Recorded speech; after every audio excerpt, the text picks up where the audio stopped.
Fala, bebê! Bem-vindas e bem-vindos ao Fábulas Cotidianas RPG. E hoje, nosso especial de Natal, será? Será que é especial de Natal? Como será que essa história vai se desenrolar, né? Como será que os jogadores vão arruinar os planos da história do mestre? Mas brincadeiras à parte, essa é uma história que nós vamos contar juntos aqui.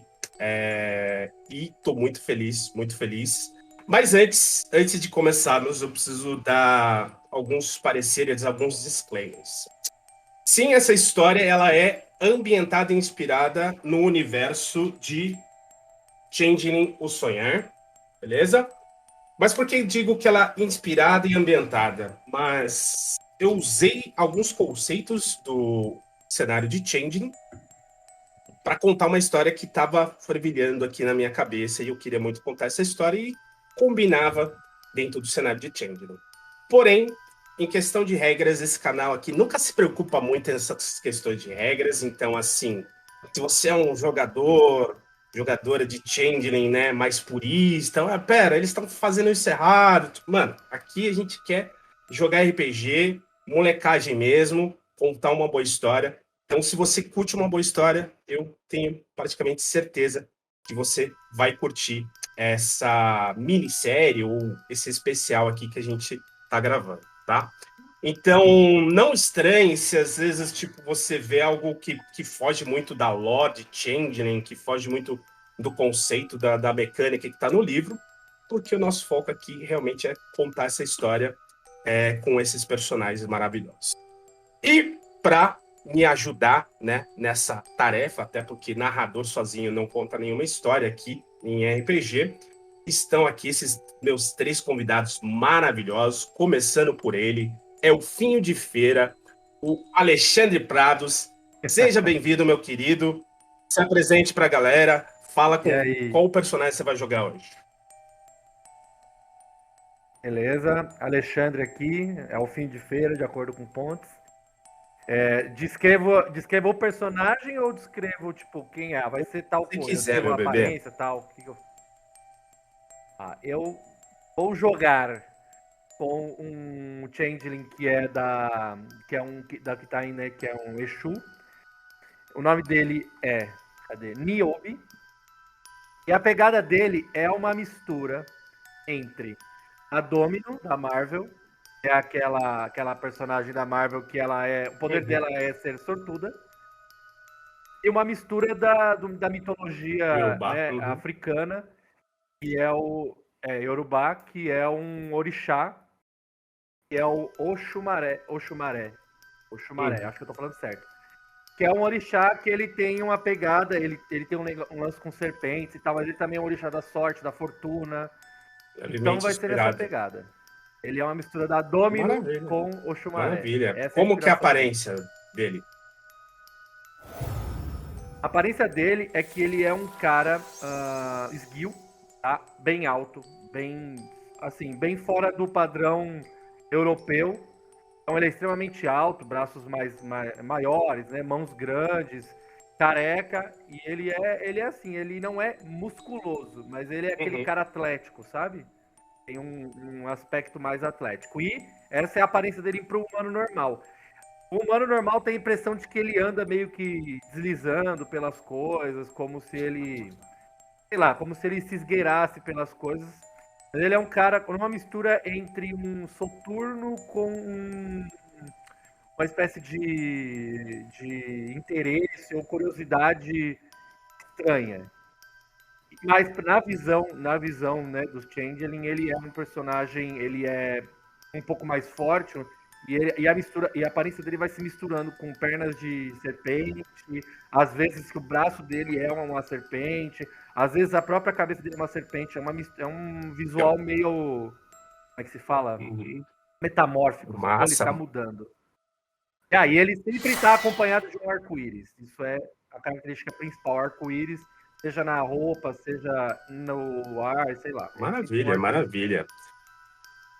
E também ele que já faz parte aqui, né, do corpo de atores aqui do Fábulas, entrou com a gente aí. Vocês ainda vão ver a participação dele no final de Mar do Esquecimento, já está jogando uma outra série com a gente aqui. Jomar, seja bem-vindo, meu querido, aquele seguidor que a gente quer pôr num potinho, que apoia todo mundo, os produtores de conteúdo. Seja bem-vindo, se apresente, fala aí do seu personagem também. Valeu, cara. Obrigado pelo convite aí, né? Poder estar jogando um jogo que eu nunca tive o prazer de jogar. Já ouvi falar bastante de Change, mas é a primeira vez. Tô perdidaço aqui. Mas então, cara, o meu personagem eu vou jogar com um Bogan, né? O nome dele é William O'Brien, né? Will O'Brien. E, cara, a aparência dele, eu pensei no cara do... Tava comentando com o Rafa ali ainda. No George Costanza ali, da série do Seinfeld. Ele não é... Sensacional. ele é baixinho, cara, ele é gordinho, é calvo, tem um sorriso simpático, usa aquele óculos redondinho e tal. E a aparência dele de fada também segue essa linha, assim. A diferença é que tem os cabelos mais cheios, lembra aqueles leprechaun, né? Gordinho, simpático. Ele é médico, né? E vai cair de paraquedas aí na aventura aí. Maravilha, seja bem-vindo. Por último, Valeu. mas de forma nenhuma menos importante, ele que também agora já compõe o corpo aqui de atores, né, de personagens aqui do Fábulas. Rafael, também um inscrito desde lá do início do canal, estava sempre ali apoiando e tal. E, cara, é um prazer ter você aqui com a gente. Rafa, fala aí pra gente, se apresente pra galera, quem é seu personagem? Olá, muito bom dia, boa tarde ou boa noite, já dependendo da hora que vocês estiverem vendo isso. Primeiramente, se os planos seguirem, um Feliz Natal a todos vocês, essa data maravilhosa, que eu pelo menos amo. Eu tô sempre comemorando aí, espero que divirta tanto vocês quanto está me divertindo aqui. Eu espero também, né? Se eu morrer também, aí são ossos do ofício. Mas muito obrigado aqui pelo convite, muito obrigado por estar ao lado de jogadores e narrador maravilhosos aqui. E pela primeira vez na vida jogando Changeling, que é um negócio que eu tô desde, 2008, desde que eu adquiri ganhei de presente este lindo exemplar aqui de Changeling o Sonhar, né, da segunda edição.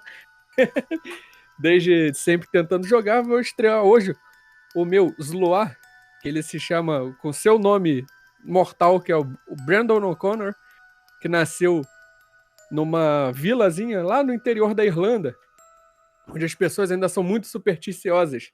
O Brandon é um cara baixinho para os padrões masculinos, né, mais ou menos 1,70, né, com seus cabelos longos e negros e olhos violeta, que é um negócio que o pessoal da cidade acha muito estranho, mas na vila dele acha que foi um cara que foi sequestrado por fadas. Então, uma parte da vila acha que ele é abençoado, outra parte acha que ele vai fazer alguma coisa errada com a gente, né? Mas graças a isso, ele desenvolveu um dom místico muito forte e trabalha como vidente, né? Fica lendo tarô, bola de cristal, essas coisas, e diz se comunicar com mortos para ajudar as pessoas. Mas ele é um Sloar, então a aparência feérica dele, né? Ele é ainda mais baixinho, anda meio curvado, assim, parece que não tem ossos, é muito magro, né? Muito esquálido. Não consegue falar mais que isso. Sensacional. Muito pálido, né? E, obviamente, seus olhos violetas ali, né? Ele se veste todo de preto, inclusive, que é a sua armadura, sua armadura quimérica, né? Que é um manto negro com glifos celtas que remetem a deusa Morrigan, né? E ele também carrega um arco, que é o seu outro item quimérico, que é o arco de Ogma, né? Outro deus celta, e o deus celta do conhecimento. Maravilhoso. Então, com esses três personagens, nós vamos contar uma história de Changeling um pouco diferente, talvez do que você está acostumado, pelo menos eu não vi nada parecido. Nós vamos contar uma história de Changelings no período da Primeira Guerra Mundial. Para quem não conhece, o Changeling ele vive numa dualidade. Ele é uma alma férica, uma alma de uma fada, por assim dizer, que após a Idade do Ferro, quando a banalidade, quando os homens começaram a deixar de acreditar nas fantasias e no sonhar, os Trodes, os portais para Arcádia se fecharam.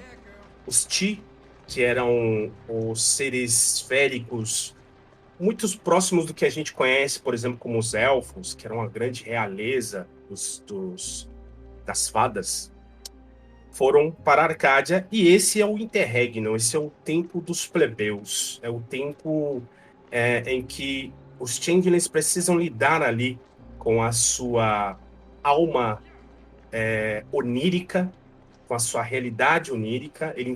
O Changeling consegue enxergar a realidade onírica do que ela pode ser, do que ela poderia ser. Ao mesmo tempo, ele tem a sua banalidade, ele está enjaulado, preso numa casca mortal.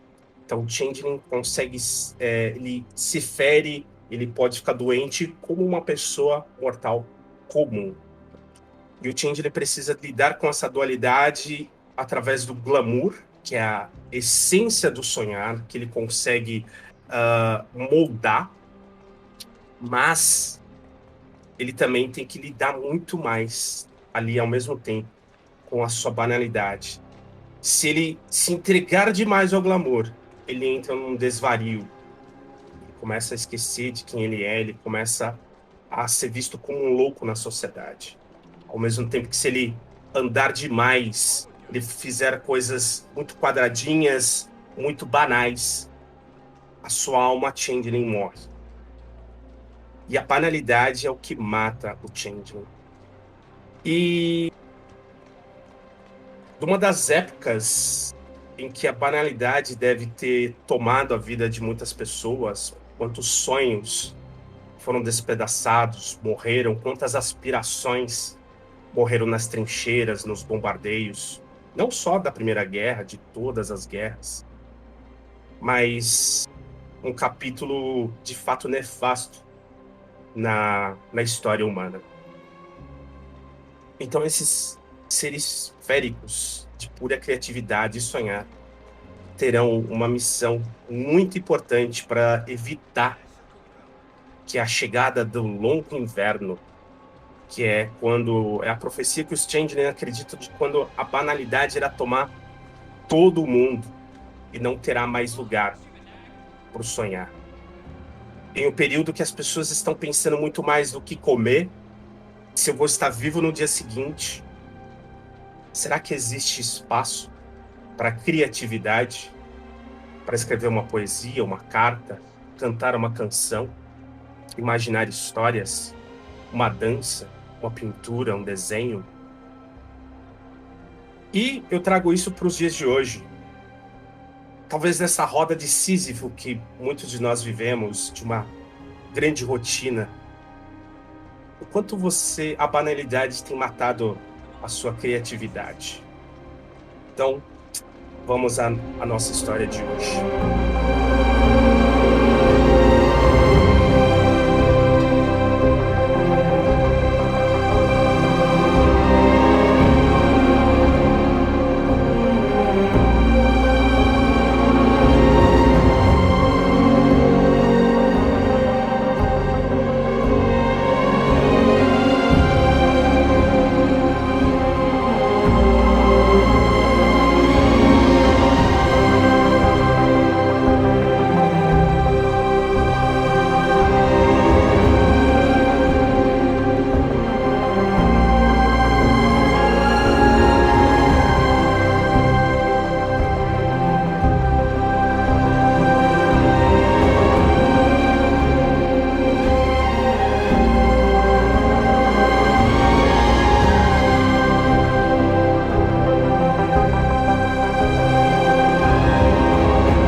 Vocês estão no condado de Essex, que fica mais à costa da Inglaterra.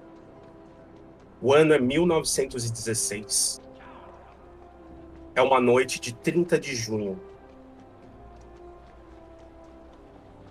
A Inglaterra está tomada por um grande ufanismo, grande euforia. Jovens comemoram nas universidades, nos bares, nos cafés. Nós vamos à guerra. A Alemanha, que entrou na guerra, invade a Bélgica, trucida a sua população, e agora trincheiras começam a ser cavadas na fronteira com a França. Soldados ingleses são convocados, muitos de própria vontade se alistam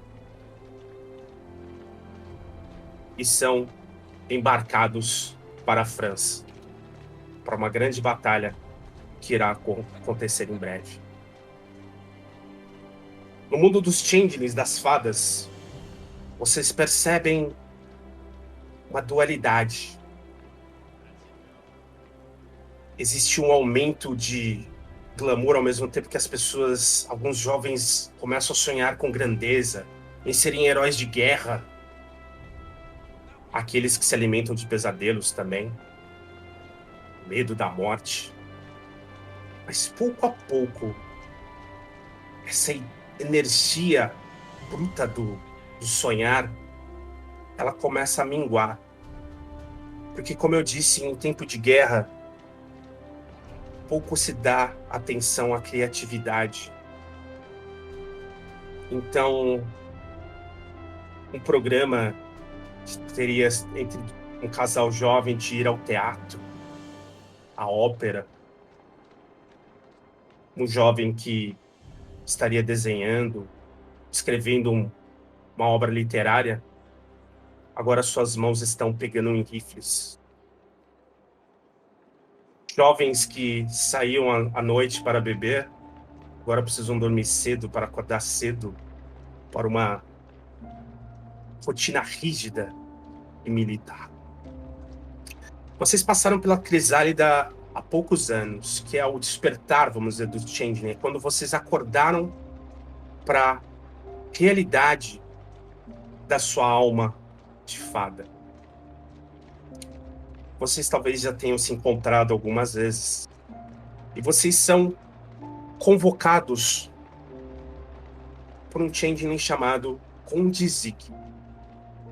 Vocês chegam até um local em que mortais veriam com uma grande propriedade, já nas margens ali do mar, em Essex. Uma grande propriedade abandonada.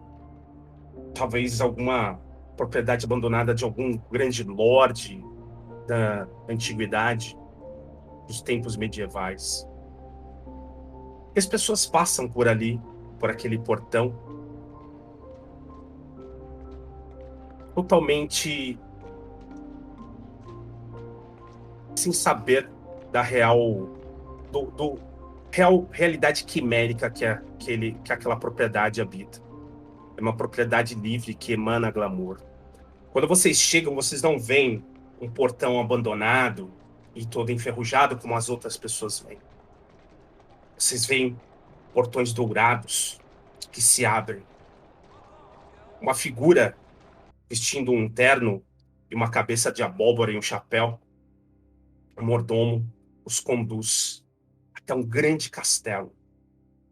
O castelo ele tem várias torres, algumas torres se entortam. Vocês veem faiscando das janelas várias luzes.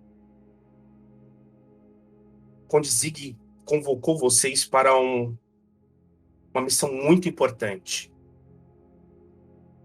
Talvez ele tenha convocado outros Changeling, mas só vocês três atenderam. Quando a porta do castelo se abre, vocês veem no seu interior uma construção que ela não condiz com o espaço que diria ter lá de fora. Ele é muito maior. Ele parece uma grande catedral com várias obras de artes, borboletas. Vocês sentem o frescor das montanhas suíças.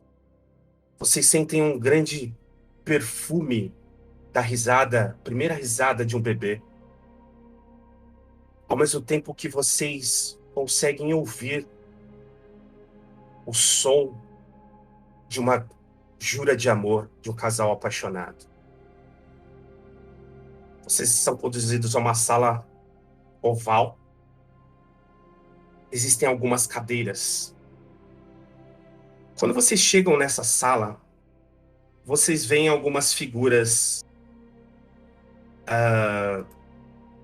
que chamam muito a atenção. Vocês veem ao centro Conde Zig. Para vocês que estão vendo as fotos, né? Ele parece o Benício Del Toro. Só que mais barbudo. Ele tem uma pancinha onde se liga seu tronco humano ao torso equino. Ele carrega sobre si um jaleco, uma camisa toda meio amarrotada. Ele tem os cabelos todos bagunçados, com pequenos chifrinhos que brotam de sua testa.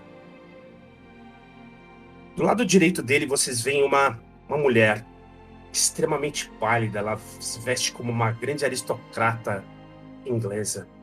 Ela é loura, tem os lábios finos, mas ela não tem uma realidade férica, ela não tem uma visão férica. A pele dela parece que é morta, quase que translúcida.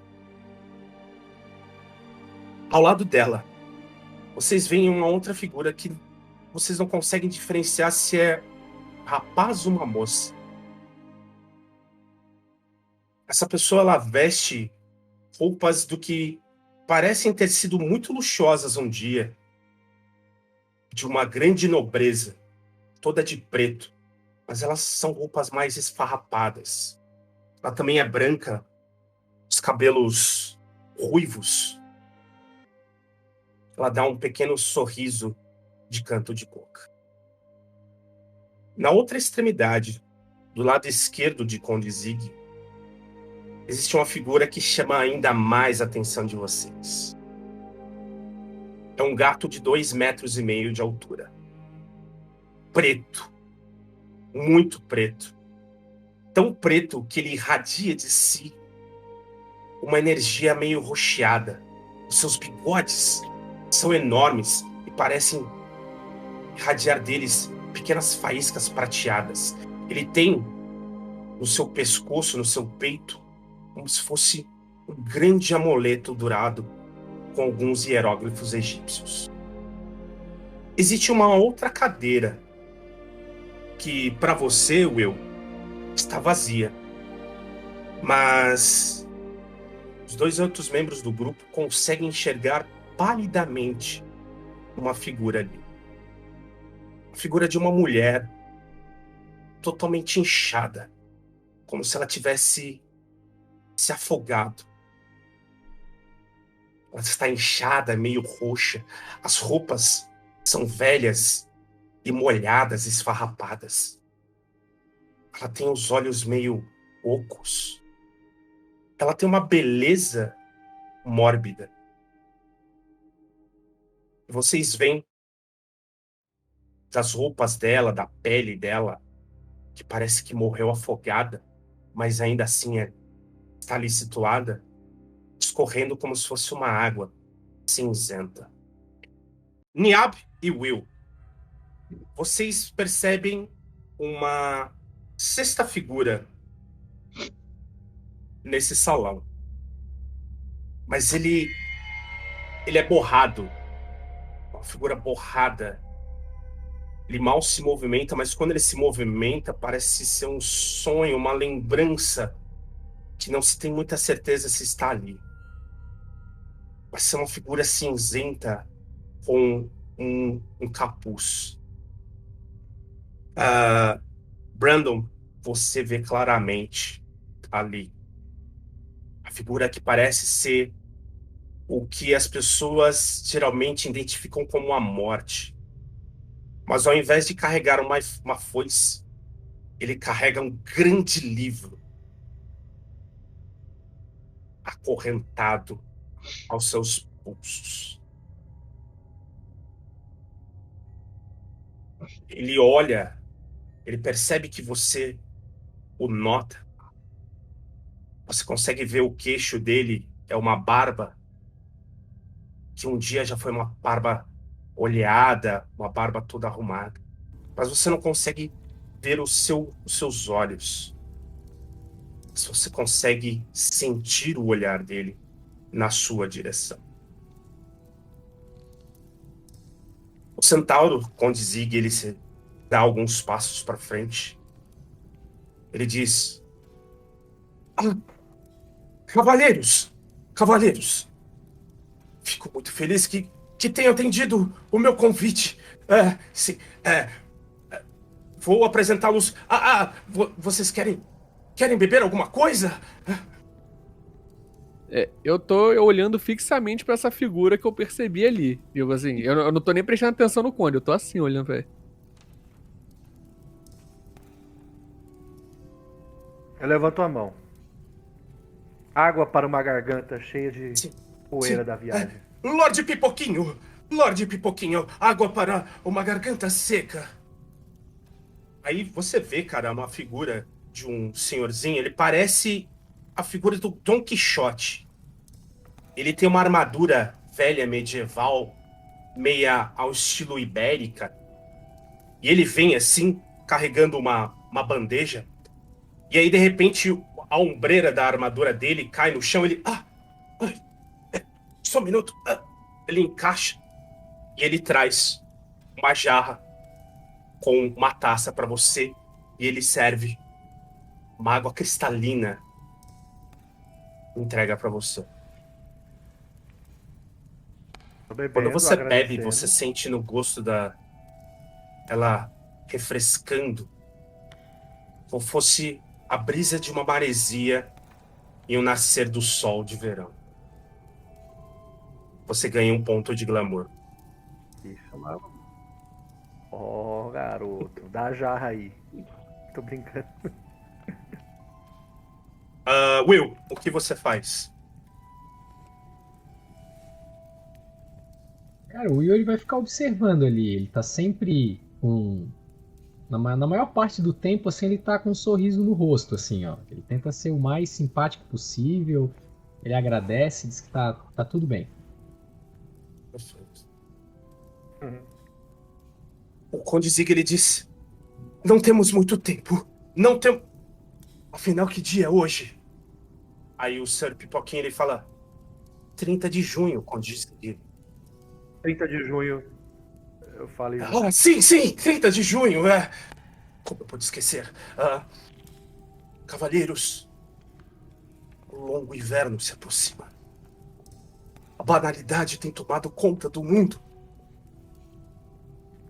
Que vocês foram os selecionados para talvez salvar todo o sonhar. Precisamos da ajuda de vocês.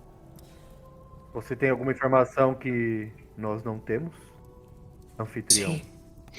Tem a informação? Eu tenho informação? Os demais convidados olham assim. Se jovem ou moça, vestida de preto, cabelos ruivos, ela diz: senhores, não temos muito tempo. Selador é uma propriedade do que vocês chamam de uma propriedade livre. Ela surgiu do nada, ou de um sonhar.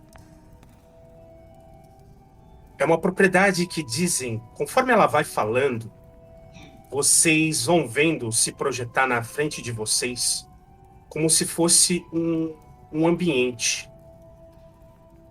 Um grande bosque. Vocês veem várias flores de papoula vermelha. E várias árvores que balançam com o vento e elas parecem cantar. E no centro desse bosque, vocês veem duas árvores entrelaçadas, como amantes.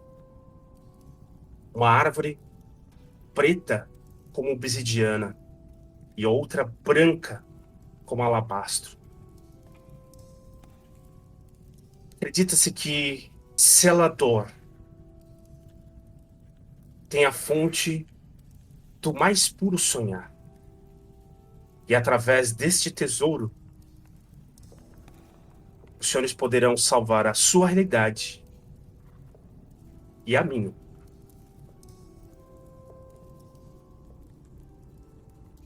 Nisso eu tiro os olhos da figura, né? Eu lentamente me volto pra pessoa que falou isso.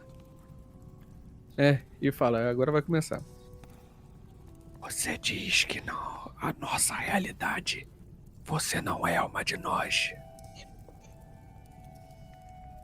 Ela olha para você. Não sou uma de vocês. Entretanto, muito me interessa que a sua realidade seja preservada. Quem é você? Eu já fui Lord Sidney de Anjou. Hoje, só uma taróloga.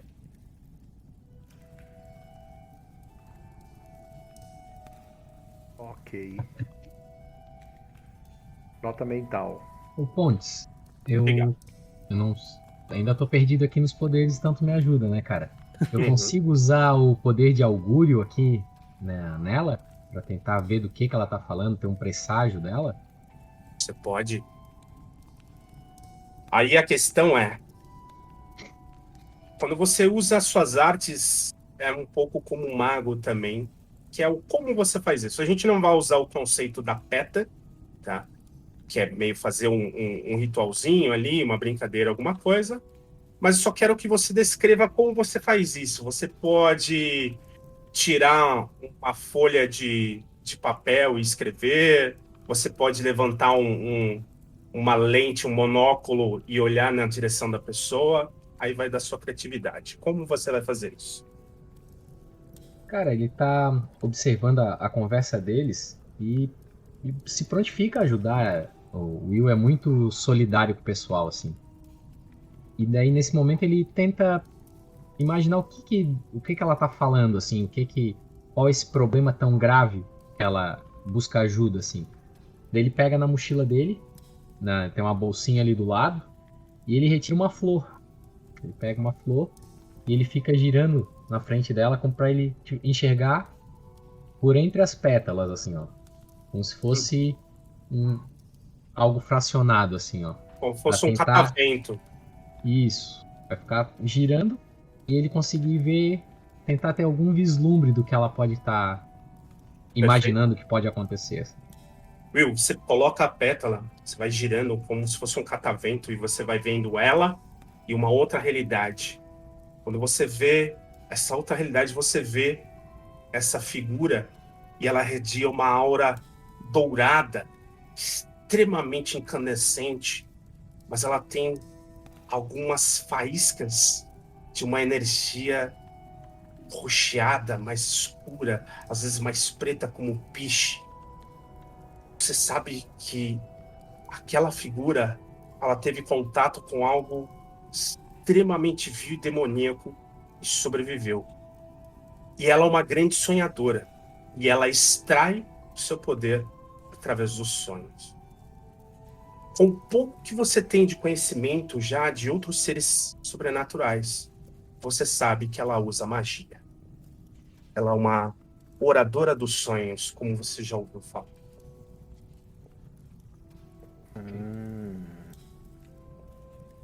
O gato gigante, ele olha para o lado.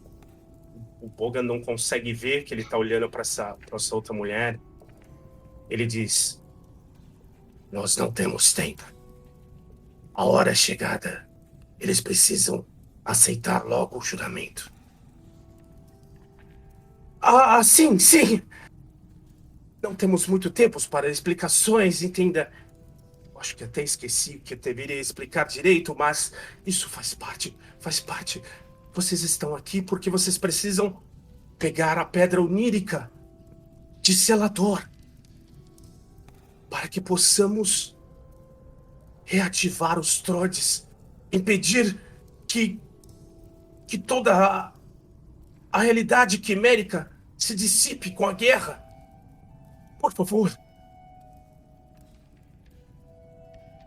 Nisso, eu olho pra ele de novo. É a Conde, né? O que chamou a gente. Conde Zig. Muito me interessa, Conde, que isso seja. Afinal, somos todos feitos de sonho. Mas uma única pergunta. Aí eu aponto pra trás dele. Aquela criatura, ela nos observa bastante. Quem é ela? Ele dá meio que uma quinada com suas patas de cavalo. É ao lado que a gente não consegue ver, você né? vê, vocês veem um borrão apenas. Ele dá uma quinada com as... Vocês conseguem vê-lo? Viu? Eu falei. Eu falei que eles são Eu vou me escolhidos. aproximando. Eu quero me aproximar desse borrão. Exu, né? Eu quero chegar bem perto assim, ó. Uma cheirada assim. E vou colocar minha mão. Pra Quando ver você se tem alguma coisa sente ali. o cheiro, você sente um cheiro de sepultura. E misturado com traças, papel velho, livros velhos. É como entrar numa grande e vasta biblioteca de livros armazenados. Quando você coloca a mão, você atravessa ele. Ele olha para você, sua mão atravessando o peito dele. Você sente um calafrio. Eu tiro a mão assim.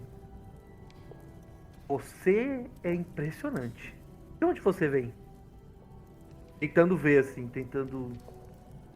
Tipo, eu tô realmente curioso. Eu nunca tinha visto isso. Ele olha, Pra um Exu, isso é tipo, olha pra uau, você. coisas novas.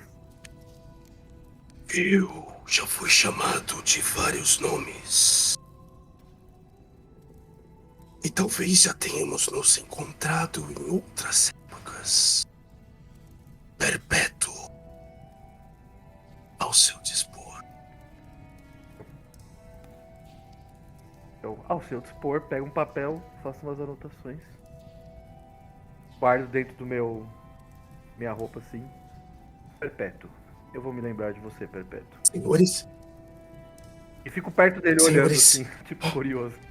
ele olha para um relógio de bolso dele, assim, o Conde Zig. está chegada a hora. Precisamos fazer o juramento. A missão é muito simples. Nós vamos abrir um trote, um portal até Selador.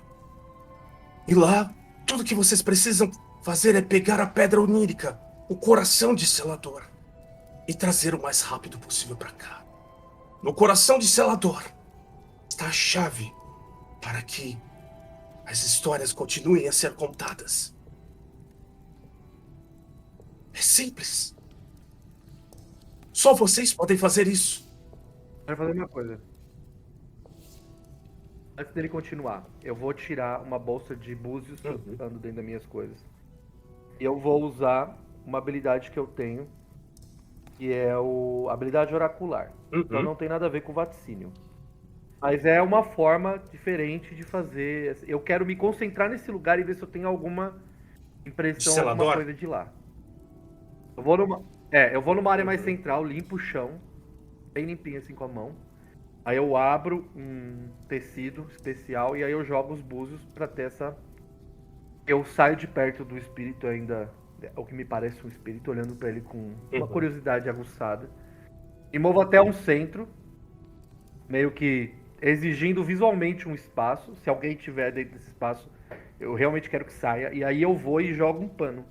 Estendo um tecido, enfim, diferentão tal, cheio de inscrições, mas um tecido no chão. Limpo o chão e jogo esse tecido. E aí eu pego os búzios e começo a chacoalhar eles. Cada vez fazendo mais barulho. E aí então eu solto eles nesse tecido. Na hora que eu solto eles nesse tecido, eles formam lá na forma deles eu vou tentar Você enxergar faz alguma isso, coisa. mas em conjunto uma outra figura faz quase que a mesma mesma coisa, como se ela fosse um espelho de você, só que do outro lado, do lado dos mortos. A figura dessa mulher, ela se levanta também. Sim, A que tava conforme afogada? você vai Afogada? fazendo, ela Aham. pega a mesma coisa, só que em vez de búzios, ela solta pedras no ar. As pedras espirituais e os seus búzios, elas se infundem e caem nas mesmas configurações, formando o mesmo padrão.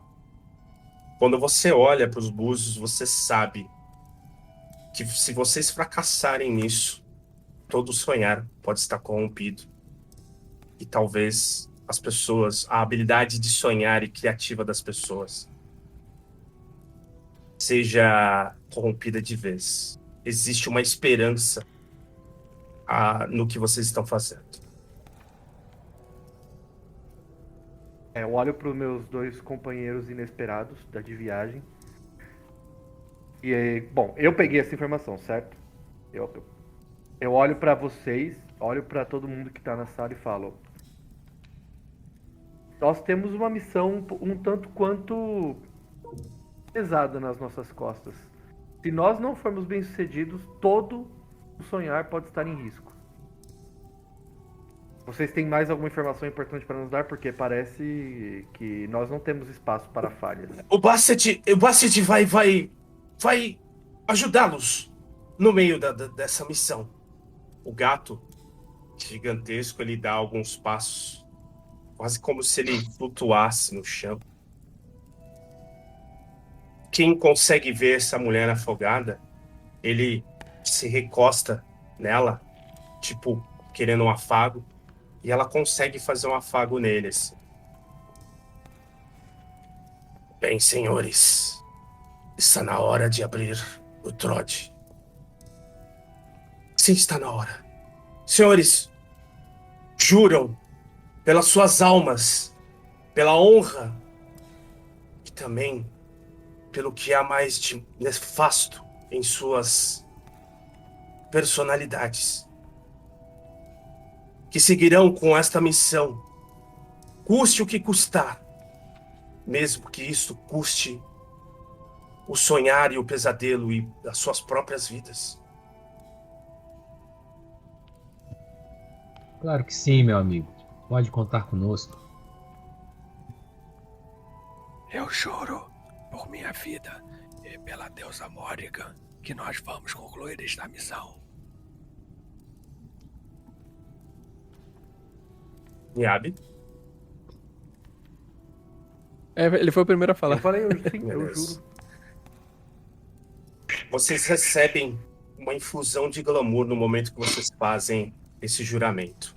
Pode adicionar, então, mais um ponto de glamour à ficha de vocês. É louco. Sou muito glamuroso. A cena que se desenrola é a seguinte. Os membros, eles vão fazendo meio que como se fosse um círculo. E essa moça, o rapaz que se apresentou como antes Lord Sidney de Anjou, e agora só uma taróloga, ela se posiciona no centro. E ela chama vocês 3. Cavaleiros, damas, está chegada a hora. Vocês começam a sentir que embaixo do piso do salão de onde vocês estão, como se engrenagens de uma grande locomotiva começassem a se mover. Vocês começam a ouvir o som de vapor. Como se fosse algo meio steampunk, assim. Começa a se mover embaixo de vocês. E ela diz: primeiramente, precisamos de 4 joias oníricas de um futuro passado. E essa figura que se apresentou a você, Niabe, como o Perpétuo, ele se aproxima com seu livro na mão e de uma algibeira ele extrai de mãos nodosas, dedos mais finos e largos e longos, na realidade, 4 rubis. Ele entrega nas mãos dela. E ela começa ela joga essas joias no chão e elas começam a encandecer um brilho vermelho e elas começam a girar em torno de vocês. Por segundo, precisamos de um beijo ressentido de uma mulher imortal. Eles se entreolham, e aí quando Zig olha para aquela mulher aristocrata, de pele pálida, cabelos louros. Lady Mariana, eu acho que é a sua deixa. E ela vai chegando perto de cada um de vocês e dá um beijo na boca. Mas é um beijo de morte, é um beijo frio, gelado, com um gosto de terra, de sepultura e de ossos apodrecidos. Vocês sentem um amargor, um ressentimento na alma de vocês quando ela beija vocês. Por conseguinte, precisamos da profecia de uma mulher morta.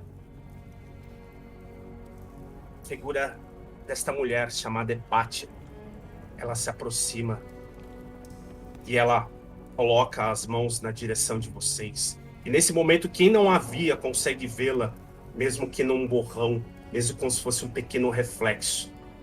E ela espirra, ela asperge as águas que se escorrem do vestido e da pele dela sobre vocês. Vocês sentem um amargor no fundo da garganta de vocês. Nós precisamos também do luto de uma mage. E nesse momento, essa maga, ela parece voltar a alguma grande memória. E ela começa a chorar. Ela se vira para vocês e dá 3 pedaços de uma mesma página de uma poesia rasgada. As páginas, elas estão manchadas de sangue e ela entrega a cada um de vocês.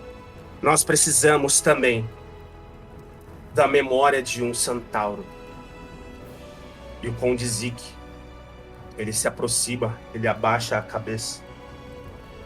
Ela toca com o dedo indicador bem na fronte dele. E ela meio que vai extraindo alguma coisa, uma energia. E ela começa a tocar na fronte de cada um de vocês. E por último, nós precisamos da amizade de um sonho antigo. E nesse momento, o gato, o Bastet, eles se aproximam do centro e das suas costas começam a abrir asas, como plumas gigantes, como se fossem asas de um corvo, e plumas pretas que vão irradiando uma energia rocheada. Ele pousa e se deita no chão, e a Sidney indica a vocês que vocês devem subir nas costas dele. Eu vou subindo nas asas do meu Beleza. conterrâneo. Eu também subo, meio desajeitado ali, mas subo. Eu subo como se eu tivesse, mano, o maior surfista de gatos africanos do mundo, tá ligado? Eu fico assim, envolvido no meu bagulho assim. Conforme vocês sobem, vocês não conseguem entender se o gato vai aumentando de tamanho, vocês diminuem. Os pelos dele, as plumagens, vocês conseguem se agarrar ali. E aí, agora, começa essa engrenagem embaixo. Se mover, se mover, se mover. E vocês vão ouvindo raios, eletricidade, algo se caindo. E aí, ao mesmo tempo, tipo, a sala vai se movendo, as paredes vão se movendo muito rápido. E bem no centro, bem à frente de vocês, vocês vão vendo abrindo-se o portal totalmente prateado.